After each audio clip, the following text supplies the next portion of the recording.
केंद्रीय वित्त मंत्री श्रीमती निर्मला सीतारमण जी ने आज देश की संसद में देश का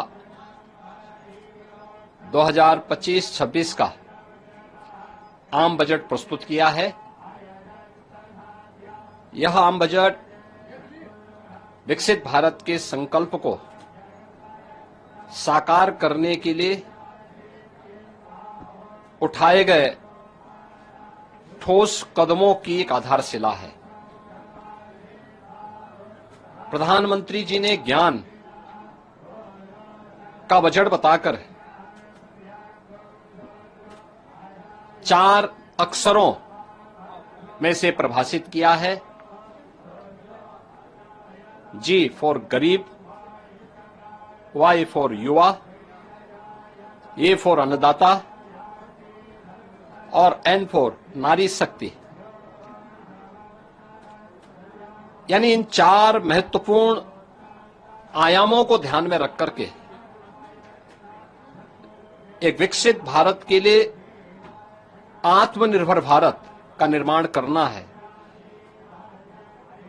प्रधानमंत्री जी के नेतृत्व में पिछले 10.5 वर्षों में भारत की अर्थव्यवस्था दुनिया की एक प्रमुख अर्थव्यवस्था के रूप में तेजी के साथ आगे बढ़ी है। इस बजट से अर्थव्यवस्था को एक नई उड़ान मिलेगी। राज्यों के इंफ्रास्ट्रक्चर पर ध्यान देने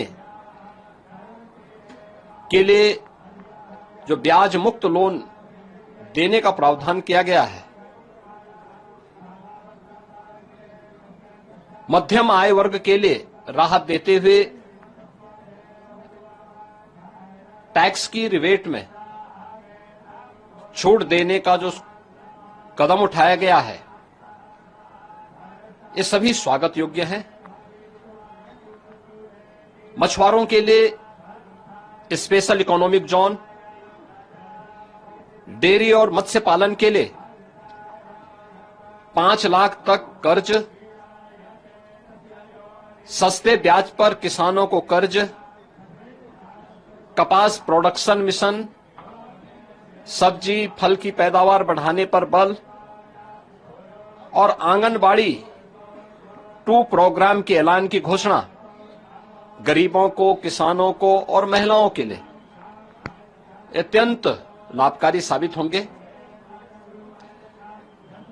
सबसे अच्छी बात है कि आदरणीय प्रधानमंत्री जी के नेतृत्व में यह सरकार सर्व समाज के साथ ही समाज के अंतिम पायदान पर बैठे हुए व्यक्ति के बारे में पूरी प्रतिबद्धता के साथ कार्य कर रही है। अगले 5 वर्ष में 5 लाख महिलाओं, अनुसूचित जाति और जनजाति को 2 करोड़ तक की टर्म लोन देने के लिए एक नई योजना को प्रारंभ करने का प्रस्ताव,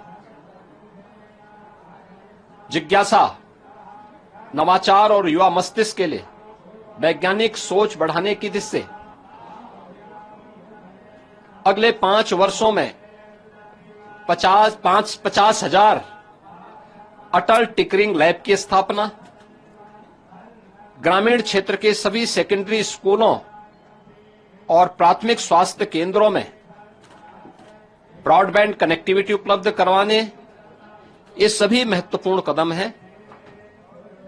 आगामी 3 वर्ष में सभी जिला अस्पतालों में डे केयर कैंसर सेंटर की स्थापना करने की घोषणा। उत्तर प्रदेश जैसे राज्य को इसका सर्वाधिक लाभ मिलने वाला है। Centre of excellence of skilling, the centre of excellence in artificial intelligence for education की स्थापना से हमारे युवाओं को एक वैश्विक पहचान मिलेगी। अन्नदाता किसानों के लिए प्रधानमंत्री धन धान्य की योजना की घोषणा का हम स्वागत करते हैं। इस योजना से देश के करीब 1.25 करोड़ किसान लाभान्वित होंगे। निश्चित रूप से इस योजना का किसान सबसे बड़ा लाभार्थी बनेगा और उत्तर प्रदेश इससे सर्वाधिक लाभान्वित होने वाला राज्य होगा। किसान क्रेडिट कार्ड के माध्यम से जो घोषणा की गई है, इसकी सीमा को 3 लाख से बढ़ाकर के 5 लाख रुपए तक किया जाना, यह भी अभिनंदनीय है। देश को $5 ट्रिलियन की इकोनॉमी बनाने के संकल्प पथ पर तेज गति से ले जाने वाला यह बजट आदरणीय प्रधानमंत्री जी के विजन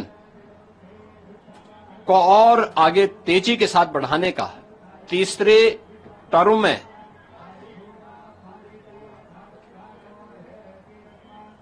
इस 3 गुना स्पीड को प्रदर्शित करता है। मैं इसके लिए आदरणीय प्रधानमंत्री जी का हृदय से अभिनंदन करता हूं, केंद्रीय वित्त मंत्री को धन्यवाद देता हूं और मुझे पूरा विश्वास है कि समाज का हर तबका इस युगांतरकारी विकसित भारत के संकल्पों को पूरा करने वाले बजट का स्वागत करेगा, अभिनंदन करेगा।